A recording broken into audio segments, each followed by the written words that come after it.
Let's sort out the country now with a couple of our great mates, Susie O'Brien from the Herald Sun in Melbourne and Stephen Senatiempo, breakfast host 2CC in the nation's capital. Great to talk to you both.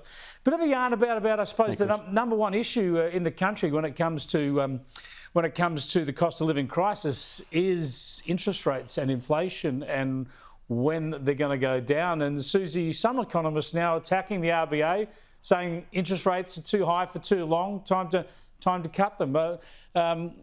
You're always going to get this from a certain element, but they'll be under pressure, not only from economists, but from the Labor government and its supporters to bring them down as soon as possible, right? Well, once upon a time, everyone supported the Reserve Bank and we didn't really question the decisions that they made. That time is now over, well and truly. And given the longest period we've had of such high interest rates, questions are being asked about whether they've got that balance right between the jobs growth and the inflation.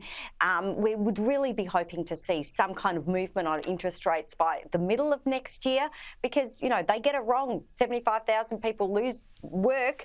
And, you know, people lose their homes. So there's a lot at stake. Yeah, I reckon you can criticise them now because Labor are in power. Yeah, when it doesn't work for Labor, no one's allowed to criticise them. When it suits Labor's political argument, it's free range. I'll never forget them increasing interest rates during the 2007 election campaign with John Howard. But before I go to you, Stephen, I just want to show a little clip from ABC finance and economics commentator Alan Kohler, because he puts it very simply. It's as simple as this. The RBA raises interest rates when inflation goes up and it cuts them when unemployment goes up. It's as simple as that, he went on to say, Stephen. That's it. While unemployment remains pretty static at just over 4%, they don't feel any need or justification to cut interest rates. Well, there's a couple of points that need to be highlighted here and seem to be missed. As the first thing is that interest rates are historically low. I mean, yes, they might be higher than they were when we were giving away free money during the pandemic, but historically they are low. Secondly, the interest rates are only going to come down when the RBA is confident that inflation is under control. And if we remember the last figures, the core inflation rate went up, not down.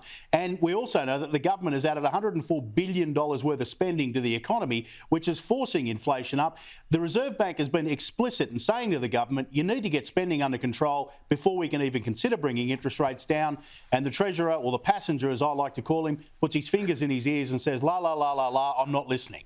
We'll just change the board. He's not a listener. The one thing I will say, though, and it's a very important point to make, because you don't want to diminish the mortgage pain that people are feeling.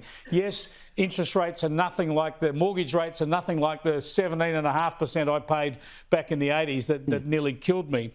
But they started much lower. So people's mortgage rates, if they borrowed money at 2 or 3%, now they're paying 6%. It's been a massive jump, a doubling in what they have to pay. And the pain for people with mortgages is absolutely massive. Yeah. Just on this, Susie, you go to this other decision that's creating a lot of consternation, a swapping of arrangements for people with the Commonwealth Bank and certain accounts, where to get their money, if they want to go into a branch and withdraw some money or get it from the local post office, it doesn't affect ATMs, I don't think, but where they want to go in and get their own money, their own cash from a bank, it'll cost them $3 a pop.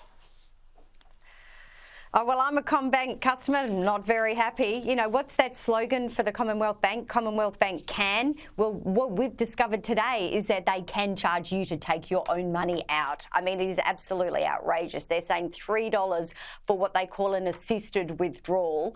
Well, Commonwealth Bank can charge you to take your own money out, and it also can have a 36% profit margin. So you do have to wonder if they're making decisions in the best interest of their own customers, especially while their profit margins are just so high. Now, we have a competitive banking market, but these big banks tend to follow each other a bit, Stephen. If the Commonwealth Bank thinks it can do this, the others may well do the same. Chris, this makes me feel really old, and I don't think I am that old, but I remember when this is what banks used to do, give you your money if you needed to go in and take it out. What do the tellers do if they're not assisting with withdrawals? I mean, it's just ridiculous that we see services diminish and diminish and diminish and diminish, and fees go up and up and up and up and up.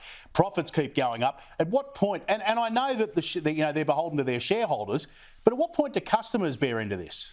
Mate, I am so old. We used to bank at school, and you'd write it in the little book, and Yes. and the teller would tell you, and yeah, Donald Duck on the front. But it is totally changed, right? It's not a matter of putting our cash in there and getting it out when we need it. We used to have to go and get money on a Friday afternoon because you wouldn't have any cash for the weekend. Now it's such a cashless society. There are actually bank branches that don't carry any cash, so it's a service now for us to actually get hard cash, and it costs them a lot of money to provide that service, Susie. So I think we're going to see more and more of this. But you know what? I mean, we've said this before. A bank with no money, with no cash, it's like a pub with no beer. I mean, come on, what are they there for?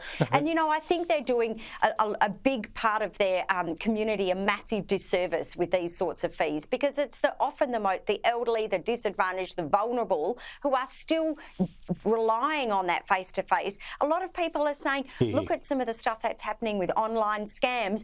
I want to go to a person, hand over my bank book with the duck on the front and get my cash handed to me in person, and they've got every right to do that without being charged $3. Hopefully cash will make a comeback. There was a homeless person the other day looking for help, and there's no way, unless he gets one of those Apple swipes, how can anybody give him any money? You know, the cash is disappearing at a fast rate of knots. I want to go quickly to Queensland and talk about the legal changes that the new Chris Fully government has brought in already to try adult crimes for adult times effectively, even if the alleged offenders are young. Already, as you'd expect, a lot of problems being foreshadowed, a lot of pushback from lawyers and others against this. Here's David Fully. Every Queenslander acknowledges that at the moment there is a youth crime crisis and we've got to do something about it. And we are fulfilling what we promise people, and that is putting victims first, victims front and centre in all we do, in early intervention, rehabilitation with purpose and consequences for actions. Yeah, he's got to go for it, Stephen, hasn't he? He's promised this, he's delivering this. No one's saying it's going to be easy, but he's got to follow through. And he's saying the bit that's right, whereas the people that are criticising this are saying it's going to put pressure on the courts, it's going to put pressure on police, it's going to put pressure on all these other groups. Nobody's talking about the victims except for the Premier. I think Chris Fully's onto the right thing here, and you know, if you do the adult crime, you've got to do the adult time. I mean, you can't tell me that the kids that are committing these serious crimes don't know they're doing wrong. And yes, they might be from disadvantaged backgrounds and the like, and yes, we need to address that, but once the crime's been committed, there needs to be punishment. Yeah, we are just about out of time, Susie, but I bet Victoria will be watching this closely as well. Yeah, I mean, we've got a lot of problems with youth crime at the moment, but there has to be some sort of middle ground. I mean, we don't want people on bail like they are in Victoria, just free to, you know, back on the streets day after day after committing these violent crimes. We are right out of time. 15 years in jail. Right, yeah. Sorry, Susie, we are right out of time. It's a great topic. We'll come back to it. Thanks, Stephen. Thanks, Susie.